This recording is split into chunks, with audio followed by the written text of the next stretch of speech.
Bom dia, meus queridos. Vamos nos colocar de pé para dar início. Mas este domingo na presença do Senhor, onde louvaremos, exaltaremos o nome do nosso Deus. Amém? Vamos dar início na palavra do livro de Salmos 111. Salmos 111.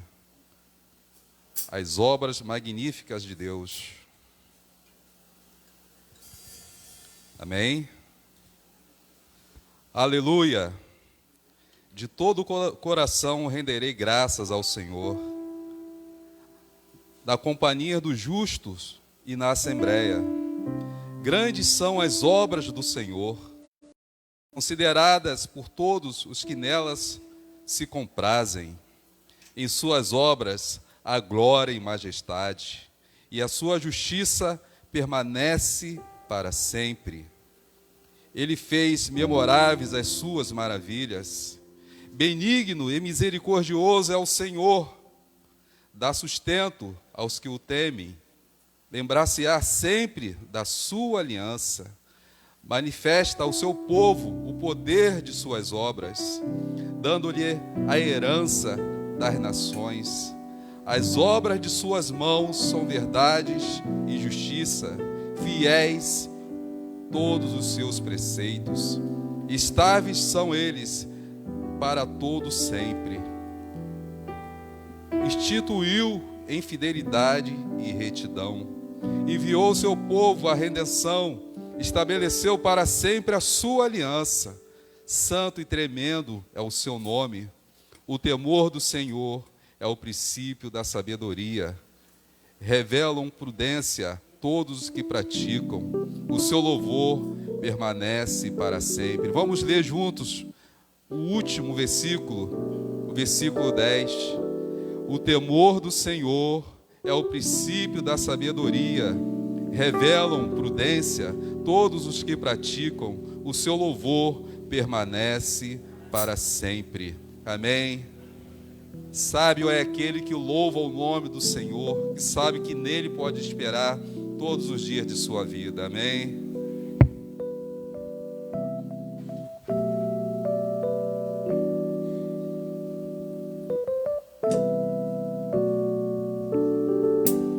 Glória a Deus, que bom que estamos reunidos aqui nessa manhã para louvarmos e engrandecermos o nome do Senhor.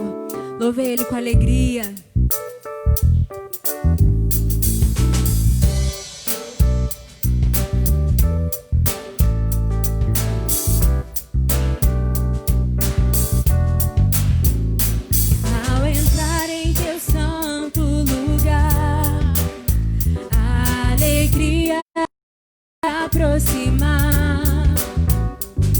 Ver tua glória e beleza, na intimidade te adorar. Em confiança posso me aproximar, de tua mesa quero participar. Tudo que quero fazer é prostrar-me e com meus lábios proclamar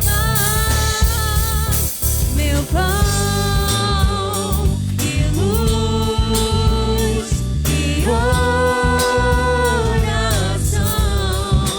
És tu, Jesus,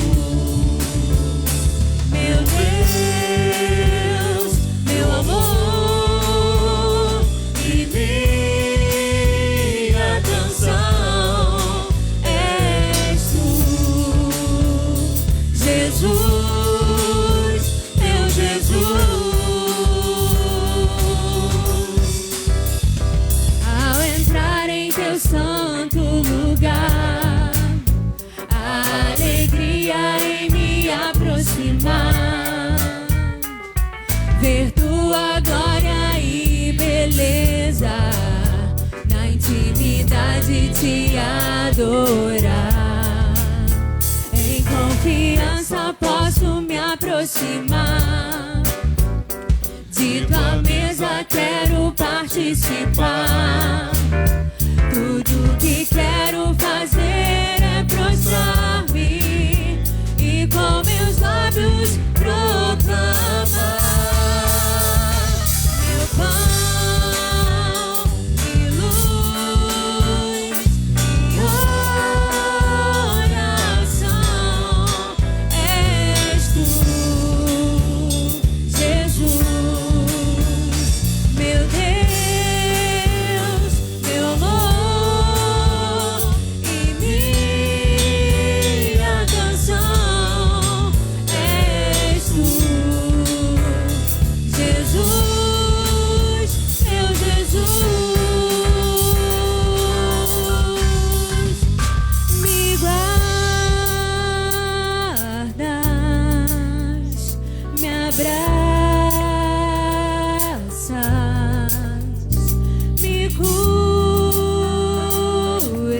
aleluia. Vamos aplaudir o nome do Senhor Jesus. Oh, aleluia. Louvamos o teu nome nessa manhã, Senhor. Aleluia. Jesus, nosso Jesus foi humilhado, ferido pelas nossas transgressões, moído pelas nossas iniquidades. O Senhor lançou sobre ele a iniquidade de todos nós. Oh, Jesus, te glorificamos nessa manhã, porque seu amor é tão grande. Ele nos amou quando ainda éramos pecadores. Ele se entregou por nós, se entregou por nossos pecados, para nos resgatar das trevas, oh, para a sua maravilhosa luz. Glorifique o Senhor nesse momento, exalte a Ele. Te exaltamos, Cordeiro Santo de Deus, porque o Senhor nos amou e se entregou por nós. Aleluia. Bem mais que as forças, poder e reis, que a natureza e tudo que se fez, bem mais que tudo criado por tuas mãos. Deus, tu és início, meio e fim, bem mais que os mares, bem mais que o sol e as maravilhas que o mundo conheceu, as riquezas, tesouros desta terra, incomparável és pra mim. Por amor, sua vida entregou, meu Senhor. Humilhado foi como a flor machucada no jardim, morreu por mim, pensou em mim, me amou. Te agradecemos por tudo, Jesus, pelo seu amor incondicional, seu amor sacrificial. Te louvamos nessa manhã.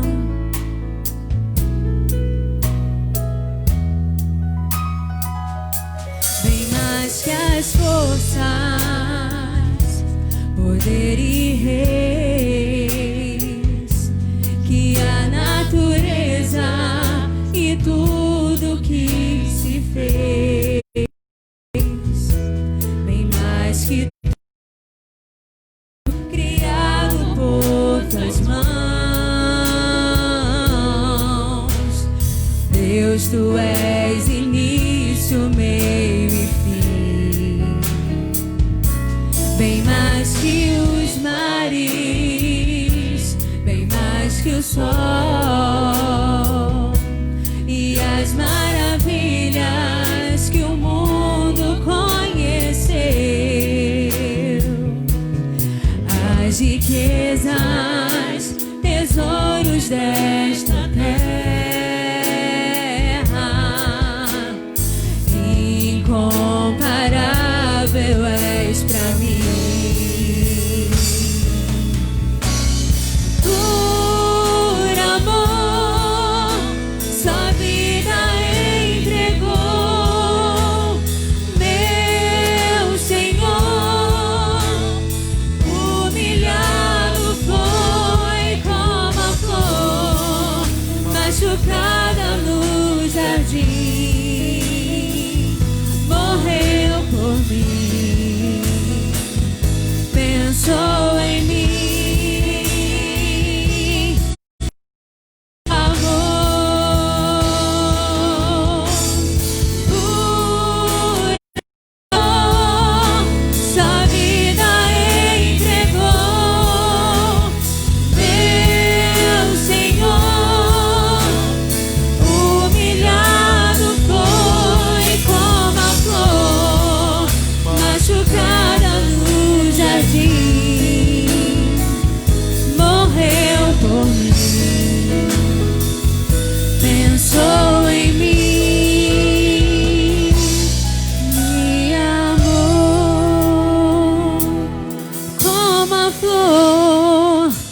machucada no jardim,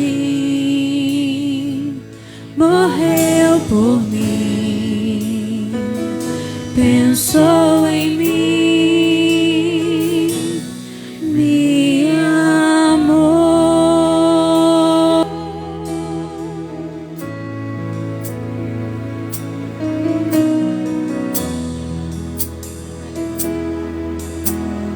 Aleluia. Louvado seja o nome do Senhor. Aleluia. A palavra do Senhor nos diz que nós andávamos segundo o curso deste mundo, entregues às vontades da nossa carne, e éramos por naturezas filhos da ira. Aleluia. Mas Jesus, Ele pagou um alto preço por nós. Ele se entregou naquela cruz e comprou as nossas vidas para si. Aleluia, te glorificamos por isso nessa manhã, Senhor. Glórias ao teu santo nome. E Deus, sendo rico em misericórdia, pelo grande amor com que nos amou, quando ainda estávamos mortos em nossos delitos e pecados, nos deu vida juntamente com Cristo, e pela graça nós somos salvos. Oh, aleluia, nós fomos justificados gratuitamente pela graça do Senhor. Oh, te louvamos por isso, Jesus, pela sua maravilhosa graça que nos alcançou e nos fez salvos, nos fez livres. Oh, aleluia.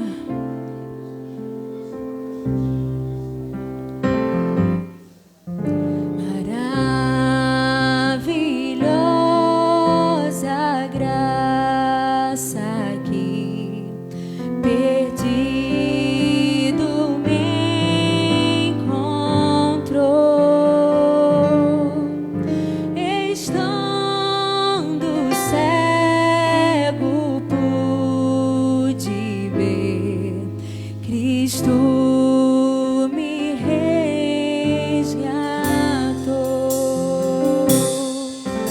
Quando tua graça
aplaudir ao nome de Jesus. Obrigada, Senhor.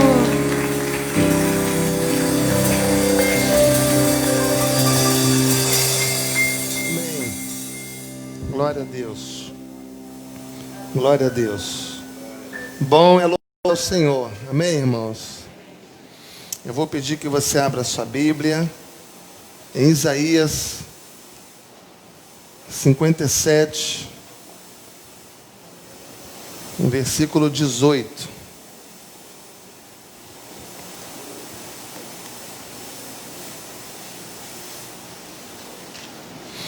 Ao final desse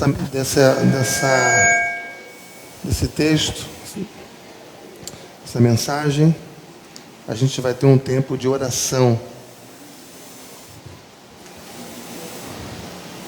Isaías 57, versículo 18.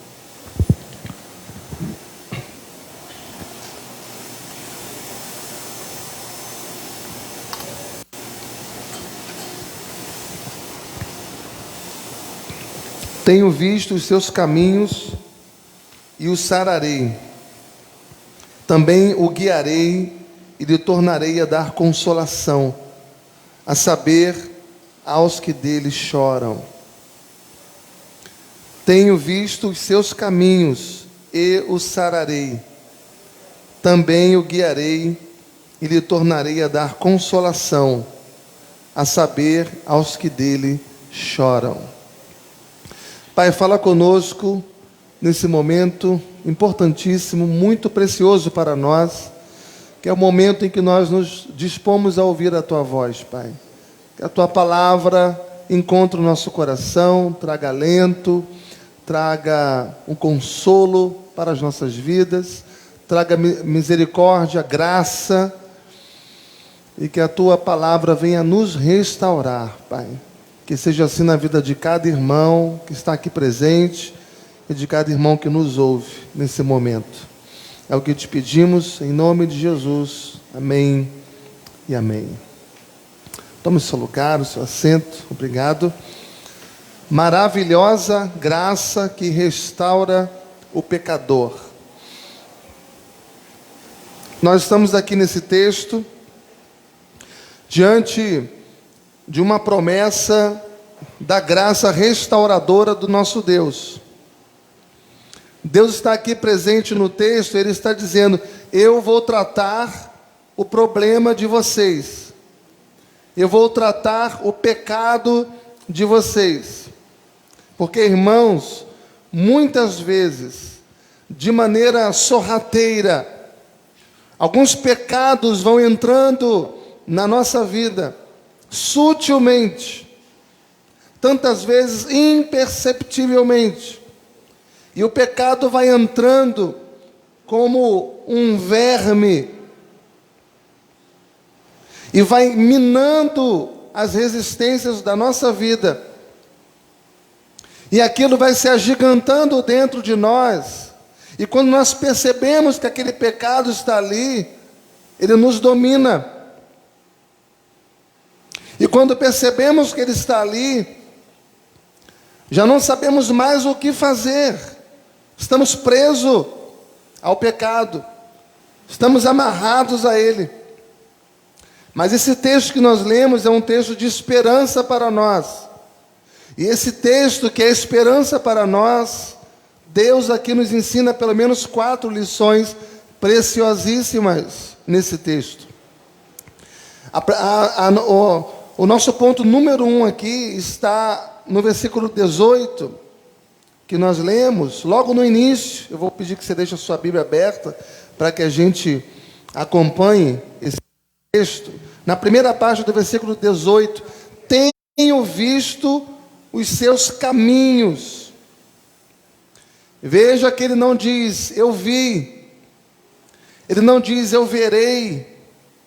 Mas ele diz, eu tenho visto. E quando ele diz, eu tenho visto, ele está dizendo, eu conheço o teu coração. Quando ele diz, eu tenho visto os teus caminhos, ele está dizendo, eu conheço você. Eu sei quem você é. Eu sei tudo o que se passa dentro de você. Eu conheço os seus pensamentos, os sentimentos, suas intenções. Eu conheço a sua vida. Eu conheço cada passo que você dá. Quando você dorme, quando você levanta, tudo que você pensa, eu tenho o conhecimento de tudo.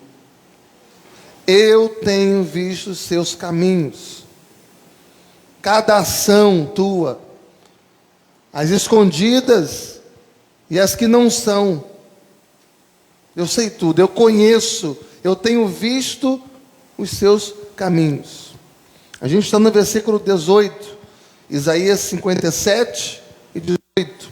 Mas veja aqui o que diz no versículo 16: pois não contenderei para sempre, nem me indignarei continuamente, porque do contrário, ou seja, se eu me contendesse com você, se eu me indignasse com você para sempre, o Espírito definharia diante de ti, diante de mim, e o fôlego de vida que eu criei. Ou seja, se eu for considerar o que eu estou vendo em você, se eu for considerar os seus pensamentos, suas intenções, suas ações, se eu for considerar o seu caminho, eu vou consumir você. Eu vou matar você. Você não tem estrutura para receber um julgamento. Você não tem a estrutura para receber um juízo. Você não tem estrutura porque você não é um super-homem. Você é pó. É frágil. Você não pode fazer absolutamente nada na situação em que você se encontra. Eu tenho visto os seus caminhos. Salmo 139. Senhor, tu me sondas e me conheces. Sabe quando me assento, quando me levanto? De longe o Senhor penetra os meus pensamentos, esquadrinhas o meu deitar e o meu levantar, e conhece todos os meus caminhos. Ainda a palavra nem me chegou à língua, e tu, Senhor, já a conheces todas. Deus sabe tudo de nós. Estou cercado pelo Senhor. Os seus olhos, Deus, estão sobre a minha vida. Não posso fugir da sua presença. Onde quer que eu me esconda, pretensiosamente, os olhos do Senhor estão sobre mim. Significa que Deus conhece tudo o que se passa com você. E Deus não conhece aqui apenas de saber coisas sobre você, mas Ele também conhece de sentir o que você sente. Ele sente a vergonha que você passa. Ele sente a tristeza que você sente quando você peca. Ele sente a tristeza que você sente quando você faz algo que desagrada a Deus. Ele conhece tudo. Ele nos sonda intimamente. E a Bíblia diz que nós não temos um sumo sacerdote que não possa se compadecer das nossas fraquezas. Ele se compadece de nós, das nossas fragilidades. Ele se identifica conosco. Ele já passou por tudo aquilo que nós passamos. Ele sabe o que nós passamos. Ele conhece cada tentação e provação que a gente enfrenta hoje. Ele passou por tudo isso sem pecado. Essa palavra é uma palavra de esperança para nós. Deus está dizendo: eu tenho visto os seus caminhos. É interessante isso porque Deus, Ele conhece o meu caminho e o seu. Mas se nós conhecêssemos o caminho uns dos outros, a gente estava em apuros. Se você conhecesse os caminhos dos seus irmãos, se os seus irmãos soubessem os seus caminhos, nós nos afastaríamos uns dos outros.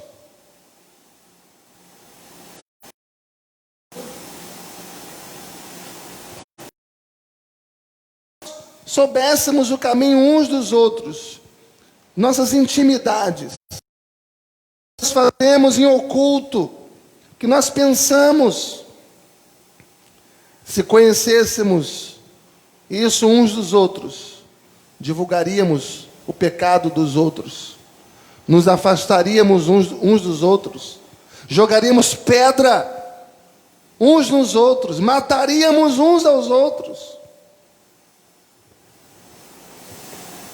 Porque nós somos assim. Mas Deus não é assim. Deus conhece o nosso pecado. Deus conhece cada erro nosso, cada falha nossa. E o que é que Ele faz? Deus faz completamente diferente do homem. Deus faz completamente diferente de nós. Ele vê os nossos pecados e Ele diz: eu tenho visto os seus caminhos. Diz o texto, leia aí o texto. Tenho visto os seus caminhos e o matarei, e o julgarei, o destruirei, apontarei. Não, o sararei.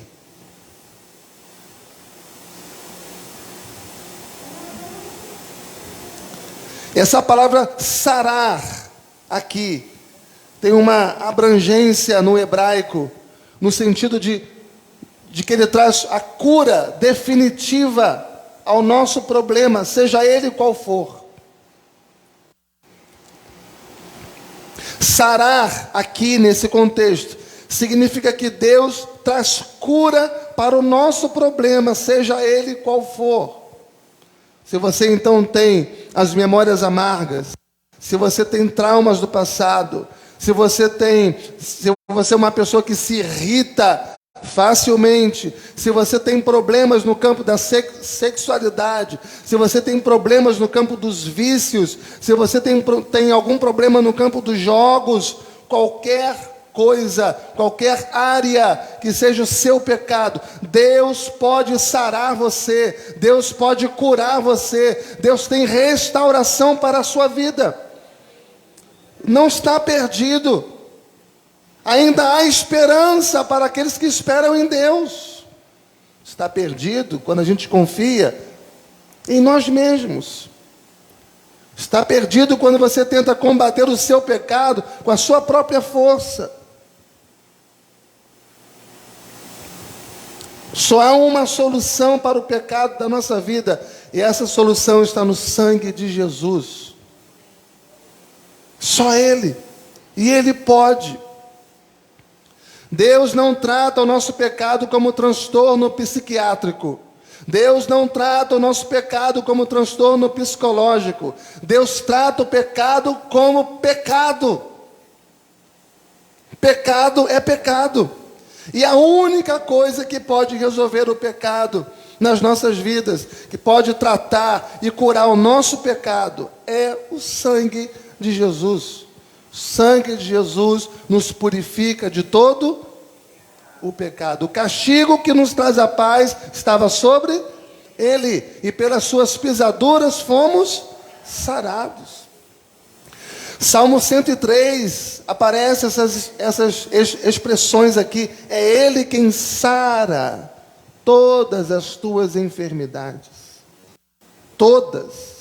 Não são apenas as maiores ou menores, as mais graves ou mais leves, mas são todas. É Ele quem sara. E esse verbo sarar está aqui outra vez, indicando que é uma ação ativa de Deus, sem participação do paciente.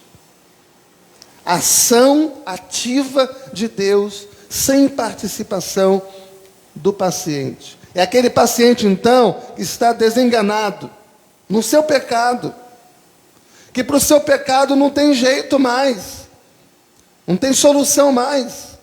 É aquele paciente que não sabe para onde ir, completamente desorientado, encurralado pelo seu problema, pelo seu mal, completamente inerte, sem forças, impotente, vai morrer, não tem jeito. Mas Deus diz: posso todas as coisas e eu vou sarar. Eu vou sarar. Mas junto com a cura, existe um também aqui nesse texto. O que ele diz? Tenho visto os seus caminhos, o sararei, também o guiarei. Também o guiarei.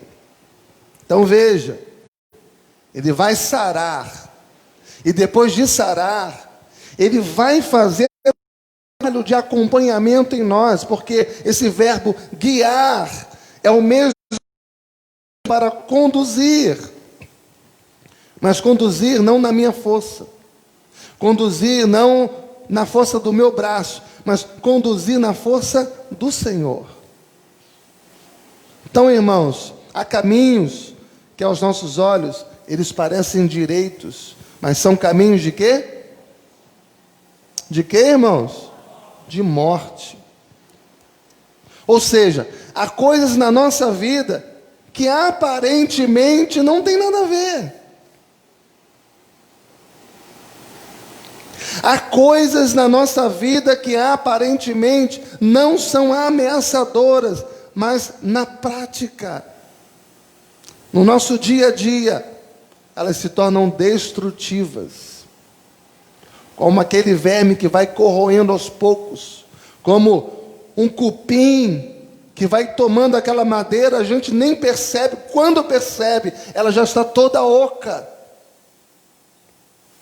Ou seja, aparentemente não são ameaçadoras, mas na prática, elas se tornam destrutivas. E muitas vezes nós não temos o senso do perigo. E aí a gente brinca com fogo. E aí a gente flerta com o pecado, com a carne, as tentações. Achamos que somos fortes, que podemos resistir, ou que não tem nada a ver. E brincamos com fogo, tantas vezes. E brincamos com situações na nossa vida que aparentemente não tem nada a ver, mas são pecados que podem destruir a nossa vida. A nossa vida com Deus, a nossa vida com o próximo, com a família. Nós precisamos que o Senhor nos cure. Nós precisamos que o Senhor nos dê a graça restauradora. E como diz o texto, nós precisamos que o Senhor... Mas em terceiro lugar, veja a terceira bênção que Ele nos dá aqui. Número 1, Ele sara. Número 2, Ele guia. Mas número 3, Ele diz: e lhe tornarei a dar, o que, irmãos? Consolação. O que significa isso? Significa que Deus vai restaurar a sua condição de consolador. Deus vai restaurar a condição dele de apoiador. Então Ele cura, depois Ele guia, Ele vai estar com cada passo nosso e conduzindo a nossa vida. Ele diz: eu estarei com vocês em todas as situações da vida, fortalecerei o coração de vocês, eu encorajarei vocês e eu suprirei todas as necessidades que vocês precisarem. Eu vou fazer tudo isso para que vocês não voltem para o pecado. A minha ação na vida de vocês será abrangente, de sarar, de curar, de limpar vocês, de conduzir, de estar do seu lado, para que você não volte para a vida de pecado. E essa palavra consolação aqui aparece no Novo Testamento. O próprio Jesus aplicando a si mesmo em João 14:18, ele diz: não vos deixarei órfãos, voltarei para vós, e vos darei um Consolador. Enquanto eu estiver com vocês, eu serei o Consolador de vocês.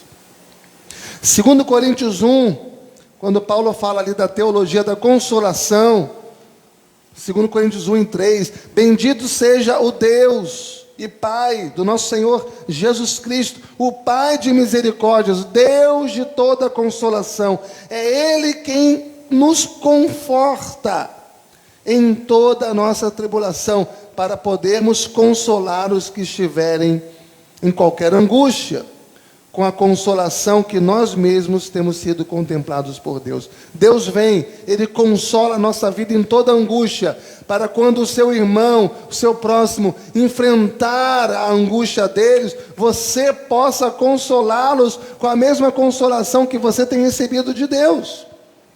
Então aqui nós temos um Deus de toda consolação, que tem poder de nos encorajar, que tem poder de nos fortalecer, que tem poder de nos sustentar, que tem poder de nos animar, de nos dispor. E é Ele aqui que nos dá conforto pessoal, que nos dá conforto sobrenatural, que nos dá um conforto direto à pessoa dEle. E Ele faz isso justamente para sermos consolados e sermos pessoas que compartilham desse mesmo consolo que Ele nos deu. Nós somos consolados por Deus para que através de nós Deus venha consolar outras pessoas. Nós somos instrumentos nas mãos de Deus.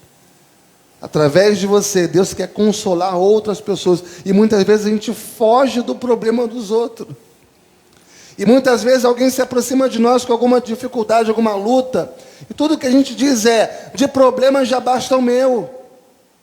E aí foge, quando na verdade Deus quer usar você como um instrumento nas mãos dEle. Deus tem consolado você, e agora Ele quer você para consolar a vida de outras pessoas. Que privilégio para nós, irmãos, sermos usados pelo nosso Deus para abençoar vidas. É isso que Ele faz com a nossa vida, com a mesma consolação, diz o texto, que Ele nos consolou. Mas não é uma consolação humana. Mesmo que você venha consolar alguém, você apenas está sendo agente de uma consolação divina. Essa consolação é sobrenatural. Nós somos simplesmente canais nas mãos de Deus, veículos da consolação de Deus. Os problemas que as pessoas estão passando são coisas muito graves. Ouça isso. Existem pessoas da sua família, entre os seus amigos, tem pessoas que estão passando coisas muito graves. Tem pessoas que estão passando coisas muito sérias.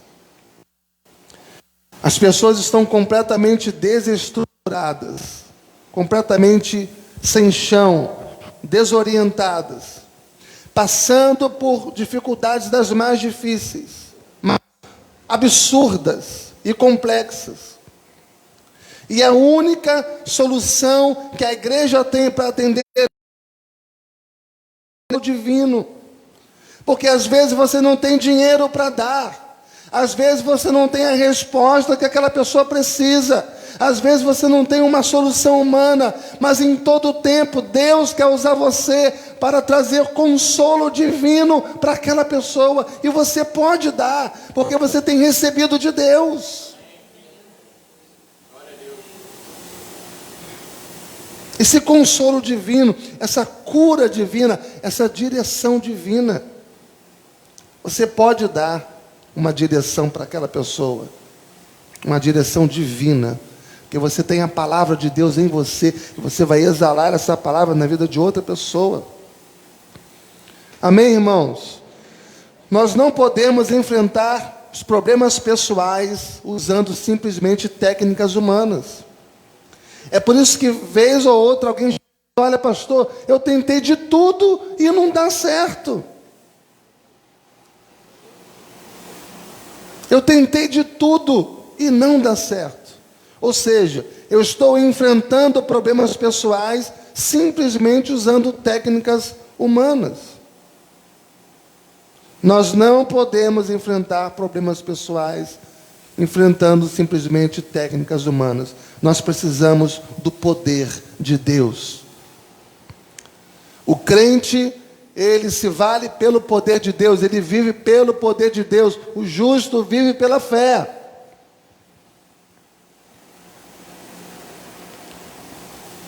E esse texto, então, ele nos traz uma condição. Veja que ele nos traz uma condição. Deus diz aqui: eu conheço você. Já vimos isso. Eu conheço o seu caminho, eu conheço o seu pecado, eu conheço as suas lutas, eu conheço a sua dor, eu conheço o que você sofre, os seus vícios. Mas eu quero sarar você, eu quero guiar você, eu quero conduzir você, eu quero tornar a dar consolação a você.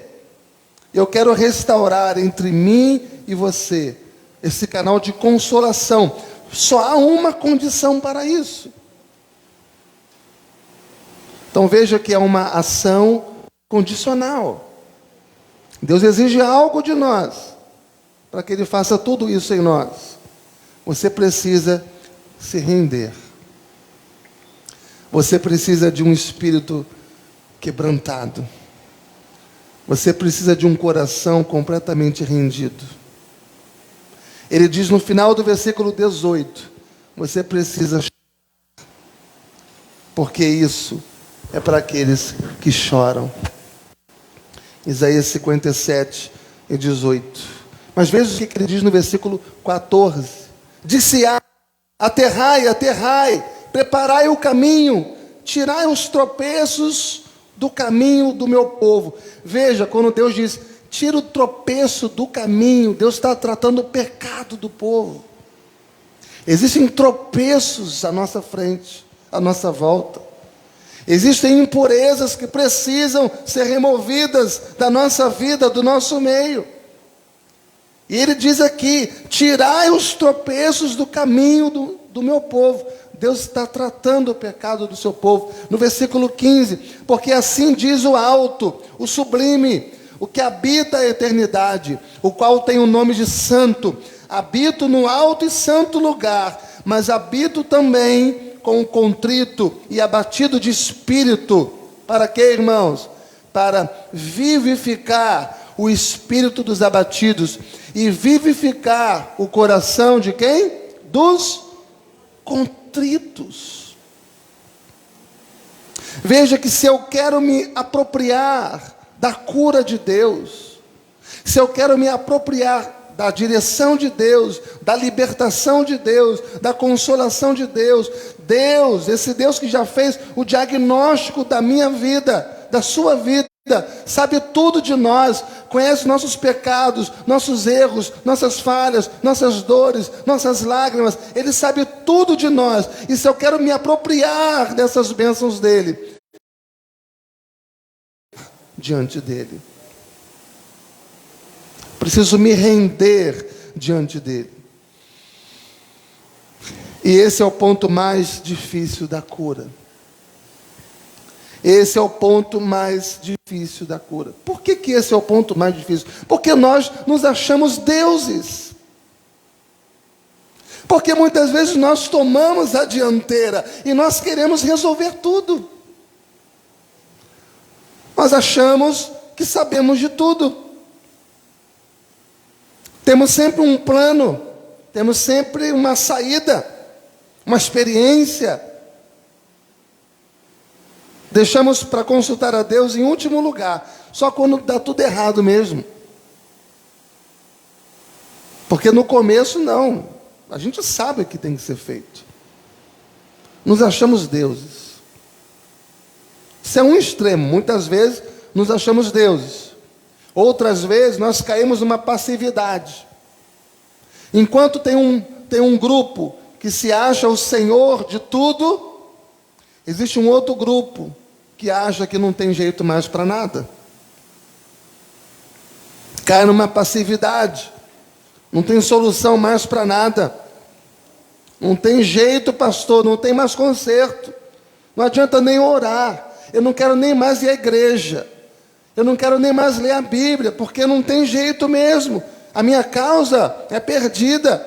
A situação que eu vivo é insolúvel. Eu não vou conseguir. Eu não tenho esperança mais. Eu não creio mais. Então há uma decepção. Há uma frustração. Há uma apatia. Mas Deus está dizendo, não é bem assim. O fato de você estar pensando isso não significa que é isso. Você está equivocado. Você está enganado. A primeira bem-aventurança de Mateus 5 é qual? Bem-aventurado os pobres de espírito. O que significa pobre de espírito? Significa aquele que não tem nada a oferecer para Deus. Significa aquele rendido, aquele que está vazio de si mesmo, das suas razões, das suas inteligências, das soluções que ele sempre tinha, da capacidade que ele tinha de achar que poderia resolver tudo. Agora não, agora ele é um pobre de espírito. Ele está completamente rendido, ele não tem justiça própria. Ele não tem capacidade própria. Ele não tem força própria. Ele não tem condição nenhuma. Ele é um pobre de espírito. Então ele se rende ao Senhor. Bem-aventurado aquele que depende da força do nosso Deus para tudo. Bem-aventurado, muito feliz, muito próspero, é aquele que depende de Deus para tudo. Ele mesmo disse, sem mim nada podeis fazer.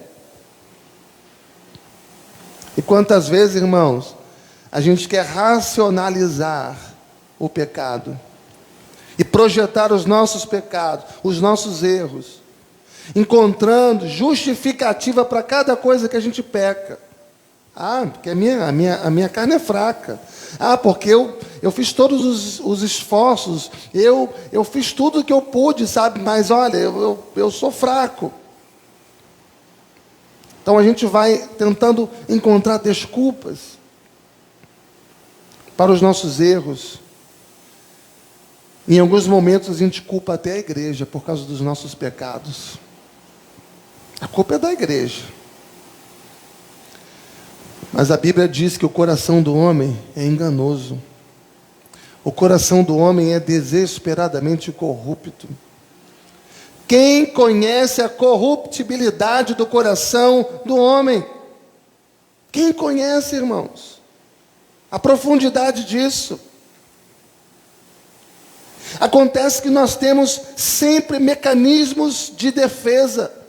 Nós temos sempre mecanismo de justificação, de negação, de racionalização, de projeção. E muitas vezes nós não queremos colocar o dedo na ferida para resolver. Não queremos. Vamos dando um jeitinho brasileiro, empurrando com a barriga. Isso daí dá. Mas no final desse texto, Deus diz, a saber, aos que dele choram.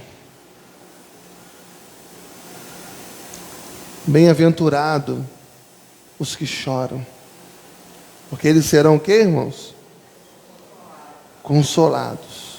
Mas que choro é esse? Bem-aventurados os que choram. Que choro é esse? É quando você chora a sua condição. É quando você chora pelos seus pecados. Nós choramos diante de uma novela, facilmente. Choramos diante de um filme. Nós choramos diante de uma situação difícil que alguém passa, nós amamos aquela pessoa. Nós choramos por tantas coisas, mas nós perdemos a capacidade de chorar pelo nosso pecado. porque nós nos acostumamos com Ele.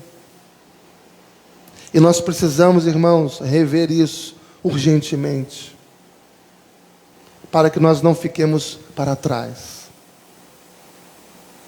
A volta do Senhor Jesus está próxima. E bem-aventurados serão aqueles que choram, porque eles serão consolados. Eles serão consolados. Chorar a sua condição, chorar o seu pecado, chorar o pecado do outro, chorar o pecado da sua família, chorar o pecado da igreja, chorar o pecado do nosso país. Nós precisamos chorar diante de Deus pelos nossos pecados.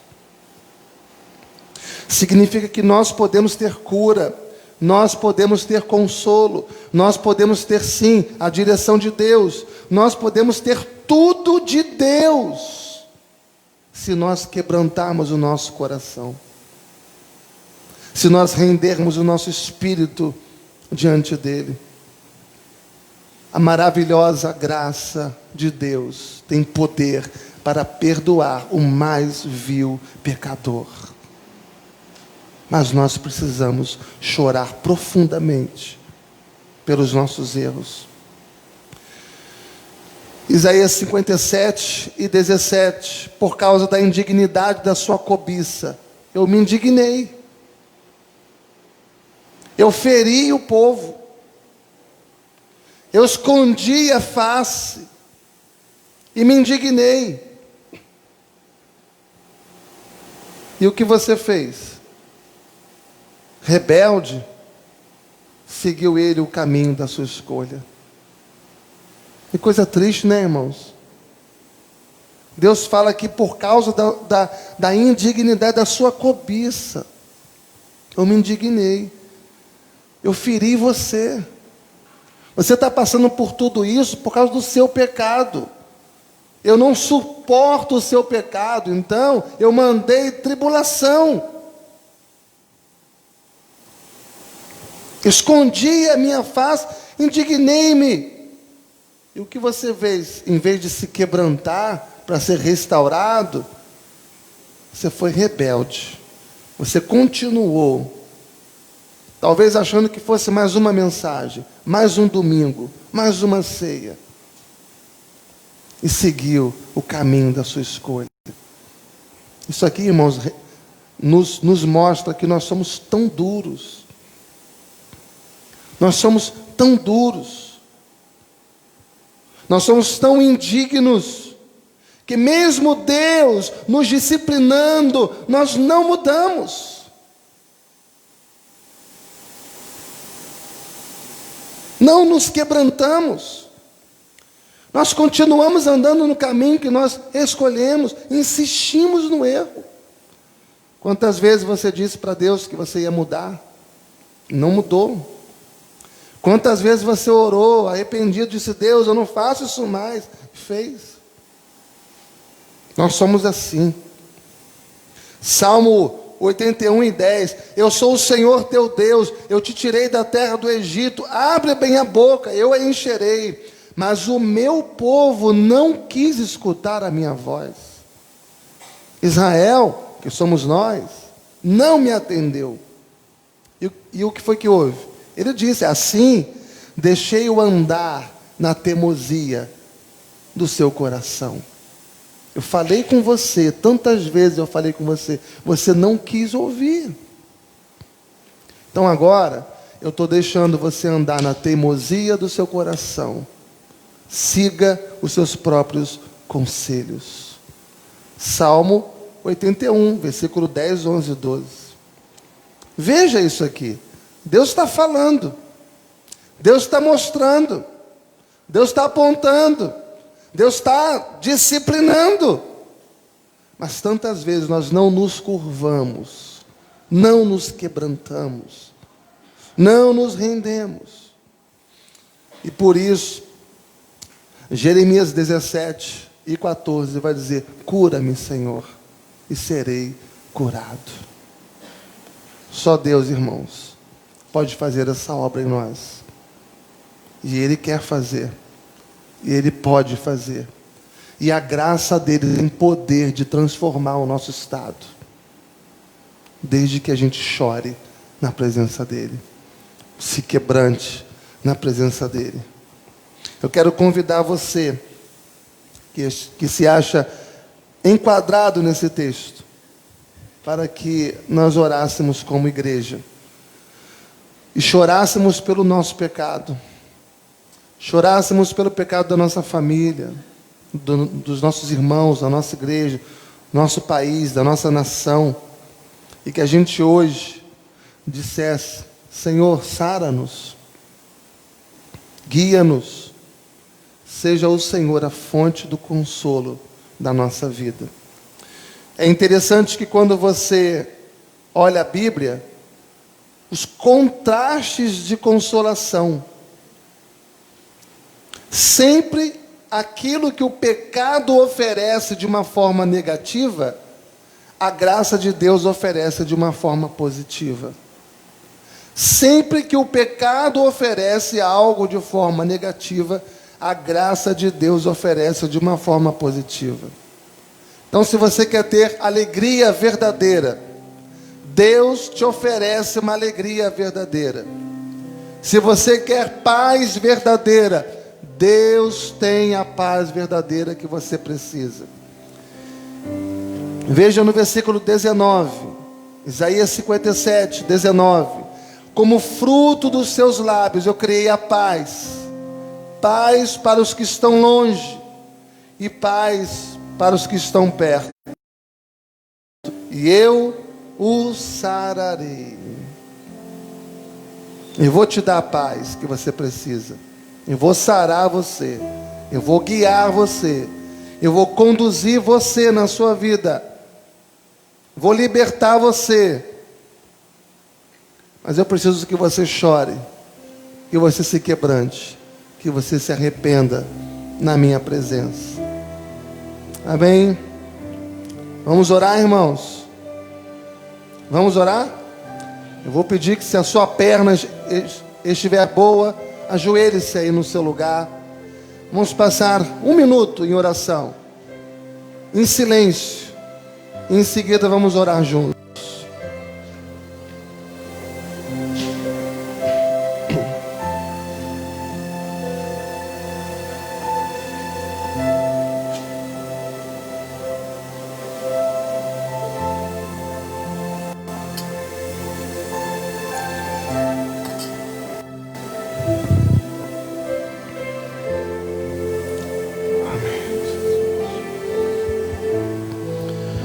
Tem misericórdia de mim, Senhor.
Senhor Deus, nós estamos aqui, Pai, com o nosso coração quebrantado e contrito diante do Senhor.